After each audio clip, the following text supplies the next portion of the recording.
نحمده ونصلي على رسوله الكريم اما بعد فاعوذ بالله من الشيطان الرجيم بسم الله الرحمن الرحيم رب اشرح لي صدري ويسر لي امري واحلل عقدة من لساني يفقهوا قولي۔ سورۃ الکوثر مکی سورت ہے، 1 رکوع ہے اور 3 آیات ہیں۔ اس سورت کا دوسرا نام سورۃ النحر بھی ہے۔ اس کے شان نزول میں ایک روایت آتی ہے، دلائل النبوہ میں ہے کہ جس شخص کی اولاد یعنی بیٹا مر جائے تو عرب اس کو ابتر کہتے تھے۔ ابتر کہتے ہیں جڑ کٹے کو، کہ اس کی نسل ختم ہو گئی۔ جس وقت آپ کے صاحبزادے قاسم یا ابراہیم کا علیہ السلام بچپن میں ہی انتقال ہو گیا تو کفار مکہ نے آپ کو ابتر کہہ کے پکارنا شروع کر دیا یا طعنہ دینے لگے۔ ایسا کہنے والوں میں عاص بن وائل کا نام خاص طور پر ذکر کیا جاتا ہے۔ اس کے سامنے جب آپ کا ذکر کیا جاتا، آپ کی کوئی بات کی جاتی تو نفرت سے کہتا اس کی بات چھوڑ دو، یہ کچھ فکر کرنے کی چیز نہیں، کیونکہ وہ تو ابتر ہے، اس کو ختم ہونے دو، اس کا تو کوئی نام لینے والا بھی باقی نہیں رہے گا۔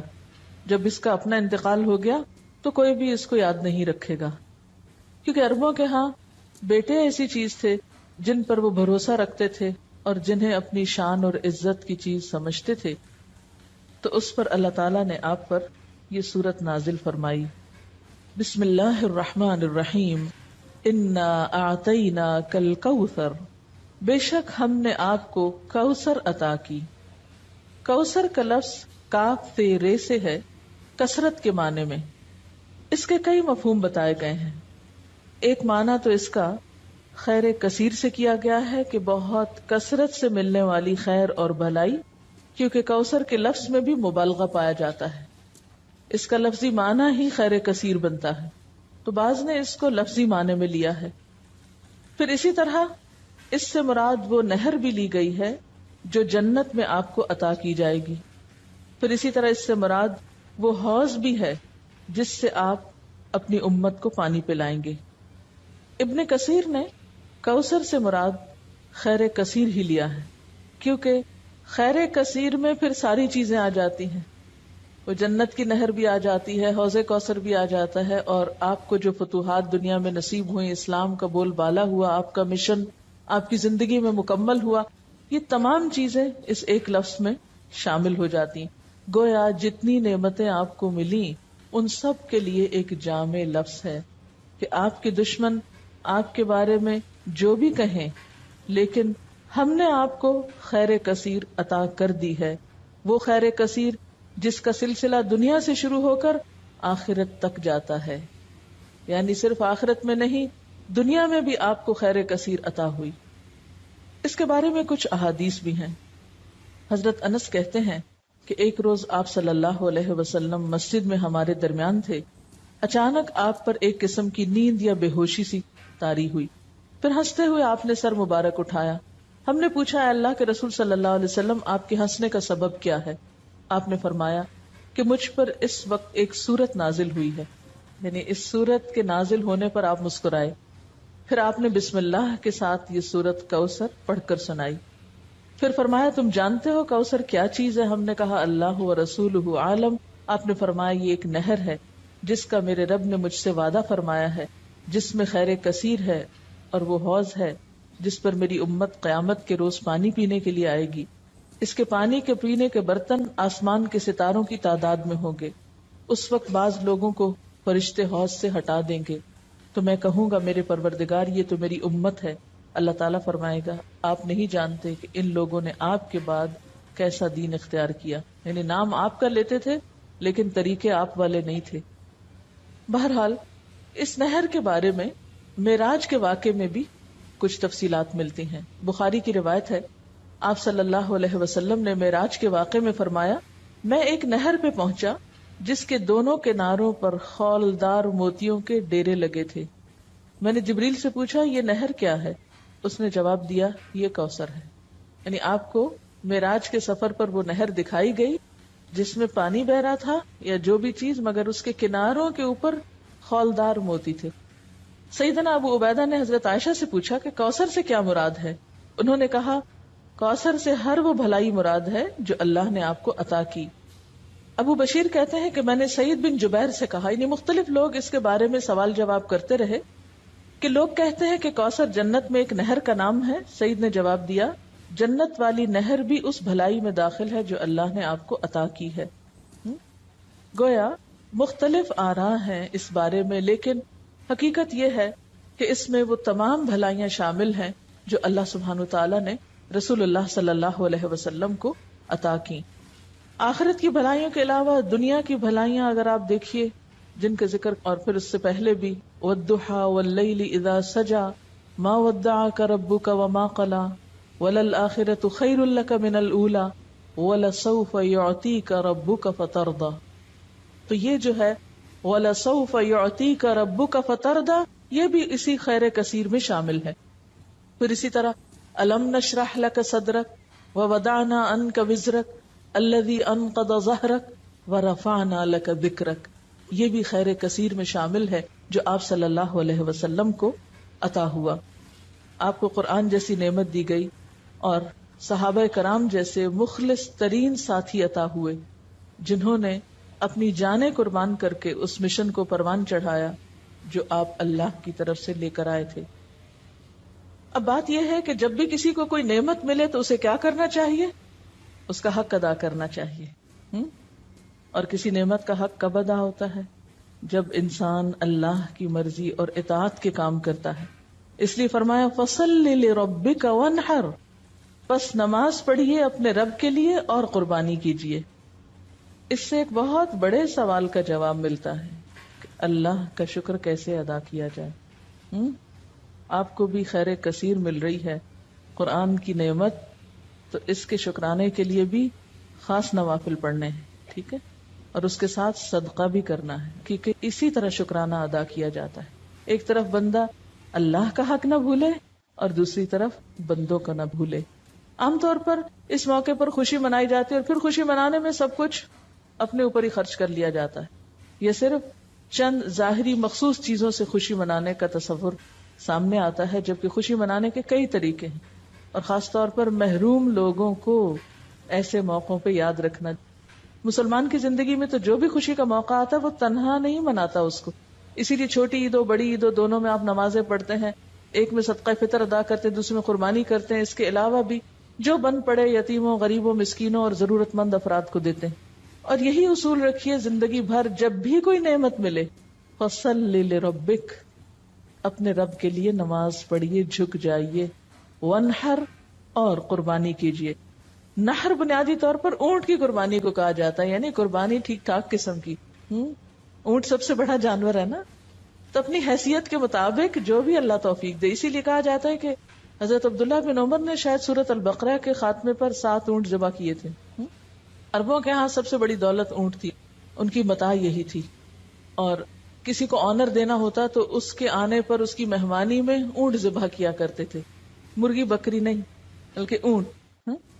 تو اسی طرح صدقے کا جو انتہائی تصور ہے، یہ بڑی سے بڑی چیز اللہ کی راہ میں دینا ہے، وہ کیا ہے؟ جو بن پڑے میکسیمم انسان کو دینے میں وہ دے اللہ کے راستے میں. وَانْحَرْ اور قربانی کیجیے، یعنی نحر سے مراد اونٹ کی قربانی. اور اس کا مسنون طریقہ کیا ہے کہ اس کا پاؤں باندھ کر حلقوم میں نیزہ مارا جاتا ہے، کھڑا کر کے اس کو قربان کیا جاتا ہے. اسی سے پتہ چلتا ہے. ویسے تو قربانی کے لیے اور لفظ بھی آتے ہیں نا، لیکن یہاں نحر سے خود بخود واضح ہو رہا ہے کہ یہ اونٹ کی، کیونکہ صرف اونٹ کو اس طرح ذبح کیا جاتا ہے، باقی جانوروں کو لٹا کے ذبح کیا جاتا ہے. اور ویسے بھی آپ صلی اللہ علیہ وسلم کو حکم تھا قُلْ إِنَّ صَلَاتِي وَنُسُكِي وَمَحْيَايَ وَمَمَاتِي لِلَّهِ رَبِّ الْعَالَمِينَ. تو فَصَلِّ لِرَبِّكَ دکھاوے کی نماز نہیں، وہ جو پچھلی صورت میں آئی ہے الذین ہم یراؤن ویمنعون الماعون. ایک تو اپنے اندر کے حرص اور بخل ختم کرنے ہیں، اور دوسری طرف دکھاوے کی نماز نہیں، فصلی لربک کرنی ہے. ونحر اور قربانی بھی اپنے رب کے لیے کرنی ہے. نتیجہ کیا نکلے گا؟ ان شانئک ھو الابتر، دشمنوں کو اللہ خود سنبھال لے گا، برا چاہنے والے خود مصیبت میں گرفتار ہو جائیں گے. عموماً کیا ہوتا ہے جب انسان کو نعمت ملتی تو ساتھ ہی حاسد بھی پیدا ہو جاتے ہیں نا، ساتھ ہی جیلسیز شروع ہو جاتی ہیں، خواہ دین کی نعمت ملے یا دنیا کی ملے. یہ ایک انڈرسٹوڈ سی بات ہے. تو آپ صلی اللہ علیہ وسلم صادق اور امین تھے، لوگوں کی آنکھوں کا تارا تھے. جب سے آپ کو نبوت ملی ابو جہل ابو لہب ناراض ہو گئے، ساری حمایتوں سے دستکش ہو گئے، اپنے ہی خاندان کے لوگ مخالف اور دشمن ہو گئے، ادھر اہل کتاب دشمن بن گئے. ان کو کیا ہوا؟ وہ تو اتنے انتظار میں تھے. ان کو بھی حسد مار گیا کہ ہمارے قبیلے سے کیوں نہیں آئے، ہماری بنی اسرائیل میں سے کیوں نہیں آپ نکلے. تو یہ شیطان انسان کو چھوٹی چھوٹی چیزوں میں آ کے الجھا دیتا ہے، معمولی معمولی چیزوں کو انا کا مسئلہ بنا کر انسان کو حق سے دور کر دیتا ہے. تو ایسے موقع پر انسان کو پرواہ نہیں کرنی چاہیے. اللہ جو بھی نعمت عطا کرے خیر کثیر پھر دین ہی کے کانٹیکسٹ میں ہے، کیونکہ آپ صلی اللہ علیہ وسلم کو تو سب سے بڑا انعام خاتم النبیین ہونے کا آنر ملا تھا، اور آپ پر دین مکمل ہوا تھا، سب سے بہترین کتاب آپ پر اتاری گئی تھی. تو یہ سب کچھ خیر کثیر میں آتا ہے، آپ کے آنر میں یہ سب کچھ. تو آپ کو ان سب چیزوں کا شکرانہ ادا کرنے کے لیے نماز اور قربانی کی طرف متوجہ کیا جا رہا ہے، اور دشمنوں کے حسد سے بچنے کا بھی بہترین طریقہ ہے. جہاں دیکھیں کوئی شخص بہت مخالفت کر رہا ہے اور مخالفت کی وجہ آپ کو پتہ چل رہی ہے کہ حسد ہے، کچھ بھی نہیں اور وجہ کوئی دلیل نہیں، اس کے پاس صرف جیلس ہے، تو ایسی صورت میں کیا کریں؟ 2 نفل پڑھ کے اللہ سے مدد مانگے. کسی قسم کی پریشانی کی ضرورت نہیں، اللہ کے حضور جھک جائیں، دعا کریں. نمبر 2، صدقہ خیرات کریں. یہ 2 طریقے دنیا میں انسان کو پروٹیکٹ کرتے ہیں. وَاسْتَعِینُوا بِالصَّبْرِ وَالصَّلَاةِ، اور دوسری طرف صدقہ اللہ کے غضب کو ٹھنڈا کرتا ہے اور انسان کو آفات سے بچاتا ہے. اور نماز کے اندر پھر دعا بھی شامل ہے. ادھر سے مصیبت اتر رہی ہوتی ہے، ادھر سے دعا اٹھ رہی ہوتی ہے، جو بھاری ہو وہ دوسرے پہ غالب آ جاتی ہے. فرمایا ان شانئک ھو الابتر، تیرا دشمن جڑ کٹا ہو جائے گا، اس کا کوئی نام لیوا باقی نہ رہے گا. شان کہتے ہیں بغض رکھنے والے دشمن کو، عیب لگانے والے کو.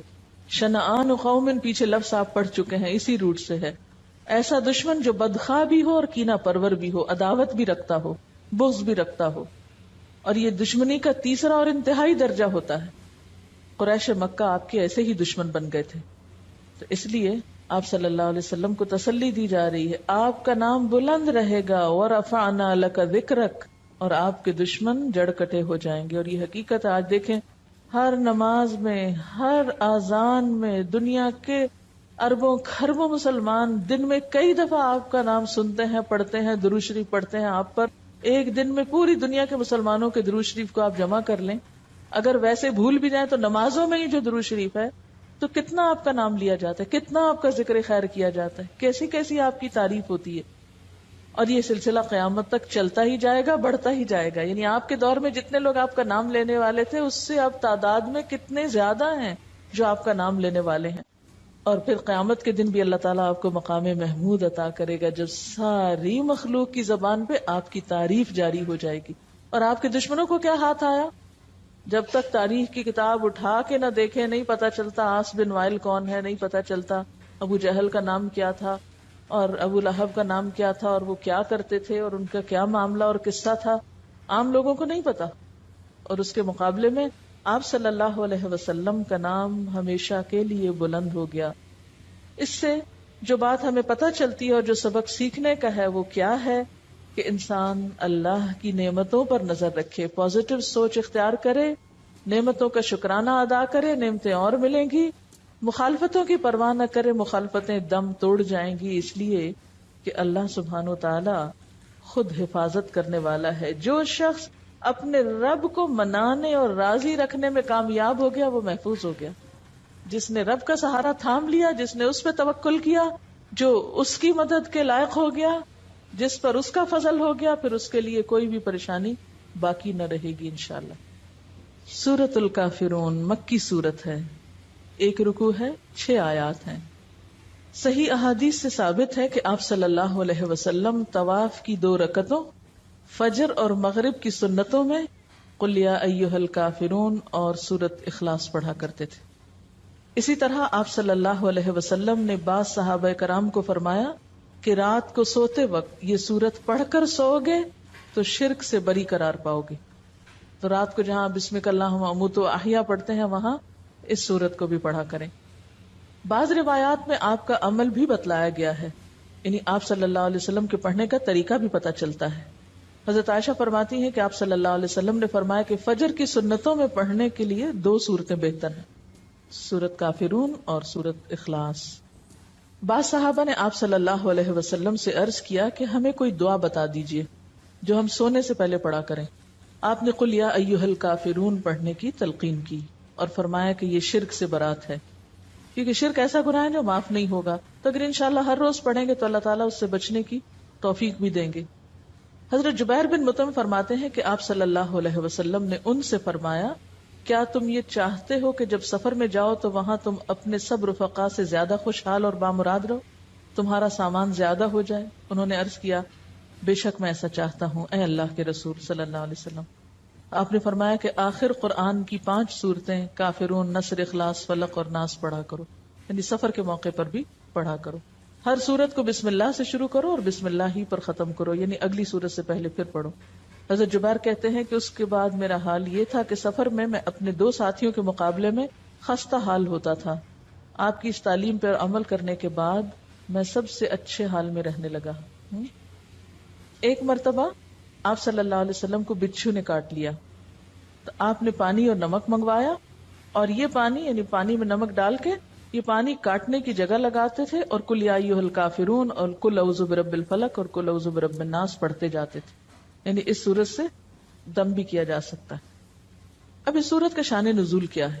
ابن اسحاق کی روایت میں ہے کہ ابن عباس سے مروی ہے، ابن اسحاق جو ہسٹورین ہے، سیرت نگار ہے، اس نے ابن عباس سے روایت کیا ہے کہ ولید بن مغیرہ، عاص بن وائل اور اسود بن عبد المطلب اور امیہ بن خلف آپ کے پاس آئے اور کہا آؤ ہم آپس میں اس پر صلح کر لیں کہ 1 سال آپ ہمارے بتوں کی عبادت کیا کریں، 1 سال ہم آپ کے معبود کی عبادت کریں گے۔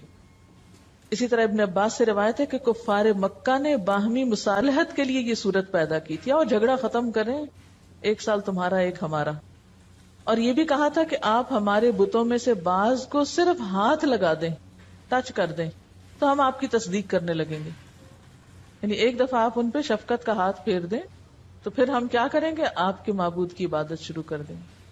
تو اس موقع پر جبریل علیہ السلام یہ سورت لے کر نازل ہوئے کہ دین کے معاملے میں کوئی کمپرومائز نہیں۔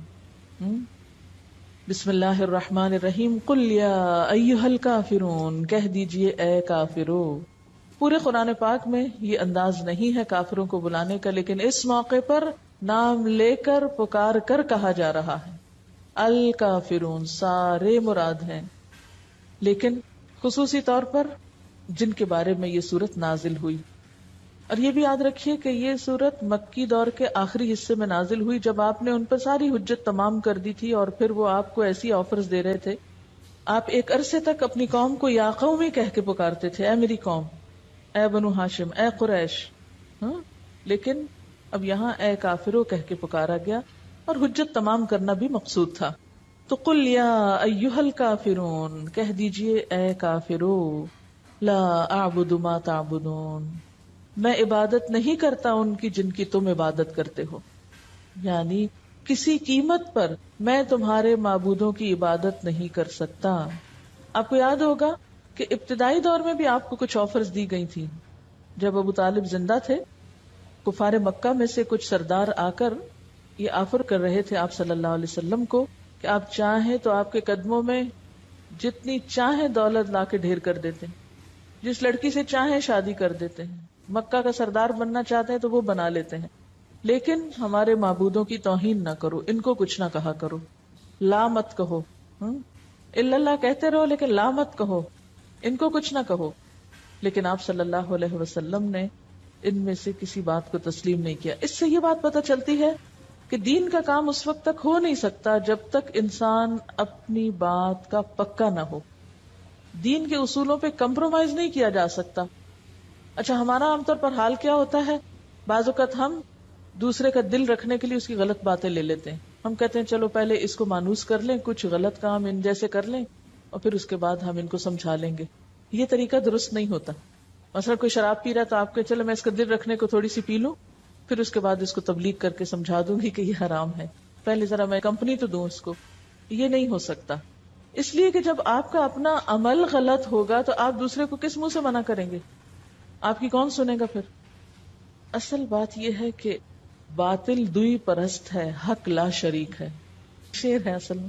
باطل دوئی پرست، دوئی پسند یعنی کہ اس میں بے وفائی ہے، بہت سارے بت ہیں. حق لا شریک ہے. حق کی خوبی کیا ہے کہ اس میں بس ایک الہ ہے، دی اونلی ون. شرکت میانہ حق کو باطل نہ کر قبول. ہمیں کیا حکم ہے کہ کچھ باطل کی چیزیں، کچھ حق کی چیزیں، کچھ ملغوبہ سا دین بنا کے وہ اختیار کر لو، یہ نہیں کرنا. روشنی روشنی ہے، اندھیرا اندھیرا ہے، حق حق ہے، باطل باطل ہے. اس لیے دین کے معاملے میں کمپرومائز نہیں کرنا، سمجھوتے نہیں کرنے، اصول پر قائم رہنا ہے، استقامت اختیار کرنی ہے. اور خصوصاً عقیدے کے معاملے میں، توحید کے معاملے میں کسی قسم کی کوئی مداہنت نہیں برتنی. قل یا ایھا الکافرون لا اعبد ما تعبدون، میں نہیں عبادت کرتا جن کی تم عبادت کرتے ہو. ولا انتم عابدون ما اعبد، اور نہ تم عبادت کرنے والے ہو جس کی میں عبادت کرتا ہوں. ولا انا، اور نہ میں عابد عبادت کرنے والا ہوں، ما عبدتم جن کی تم نے عبادت کی. اب دیکھیے یہاں ایک دفعہ مضارع کا صیغہ ہے اور دوسری دفعہ فاعل کے وزن پر آ رہا ہے. ایک دفعہ عابدو ہے، دوسری دفعہ عابدن ہے. یعنی نہ کی ہے، نہ کروں گا، اور نہ کرنے والا ہوں. مجھ سے تم پوری طرح مایوس ہو جاؤ، یہ نہیں ہو سکتا. یعنی ایک ہی بات کو مختلف انداز میں کہا گیا ہے، مختلف پیرایوں میں بیان کیا گیا ہے کہ ہر طرح کا شک دور کر لو. کسی بھی شکل میں، کسی بھی طور پر کوئی کمپرومائز نہیں ہو سکتا. ولا انا عابد ما عبدتم ولا انتم عابدون ما اعبد، اور نہ تم عبادت کرنے والے ہو جس کی میں عبادت کرتا ہوں. لکم دینکم ولی دین، تمہارے لیے تمہارا دین اور میرے لیے میرا دین. جیسے ایک اور جگہ پر آتا ہے نا، لنا اعمالنا ولکم اعمالکم، کیونکہ یہ دو راستے اکٹھے نہیں ہو سکتے، ایک جیسے نہیں. یہ دو نظریے جمع نہیں ہو سکتے. وما امروا الا ليعبدوا الله مخلصین لہ الدین، وہاں تو اللہ کے سوا کسی کی عبادت کا بھی حکم نہیں، خواہ وہ ریاکاری ہی کی قسم کیوں نہ ہو. اس لیے کہ دونوں کی سوچ فرق، دونوں کا طرز زندگی فرق، دونوں کا انجام فرق. یہ کہاں اکٹھے ہو سکتے ہیں؟ یہ تو زمین اور آسمان ہے، یہ تو مشرق و مغرب جتنی دوری رکھتے ہیں آپس میں. دونوں ایک دوسرے کے بالکل اپوزٹ ہیں. بسم اللہ الرحمن الرحیم. قل یا ایھا الکافرون لا اعبد ما تعبدون ولا انتم عابدون ما اعبد ولا انا عابد ما عبدتم ولا انتم عابدون ما اعبد لکم دینکم ولی دین. پاک اور ناپاک ایک جیسے نہیں ہوتے، مسلم اور مجرم فرق ہوتے ہیں. دین پڑھے ہوئے اور نہ پڑھے ہوئوں کی زندگی مختلف ہوا کرتی ہے. جاننے والے اور نہ جاننے والے برابر نہیں ہوتے. نیکی اور برائی ایک نہیں ہوتی. افنجعل المسلمین کالمجرمین ما لکم کیف تحکمون. اس لیے قرآن پڑھنے کے بعد وہ میزان ہاتھ آتی ہے، وہ معیار ہاتھ آتا ہے جو نہ پڑھنے والوں کے پاس نہیں ہوتا. اس لیے عقائد میں، عبادات میں، اخلاق میں، معاملات میں لازمی طور پہ فرق آنا چاہیے. اور اگر فرق نہیں آیا تو گویا کچھ بھی نہیں پڑا. اللہ اکبر اللہ اکبر لا الہ الا اللہ واللہ اکبر اللہ اکبر وللہ الحمد. سورۃ النصر مدنی سورت ہے، ایک رکوع ہے، 3 آیات ہیں. نزول کے اعتبار سے یہ آخری سورت ہے، یعنی مکمل سورت کے اعتبار سے. جس وقت یہ نازل ہوئی تو بعض صحابہ سمجھ گئے کہ اب آپ صلی اللہ علیہ وسلم کا آخری وقت آ گیا ہے. اسی لیے آپ کو پھر تسبیح و تحمید اور استغفار کا حکم دیا گیا، جیسے ابن عباس نے روایت کیا ہے.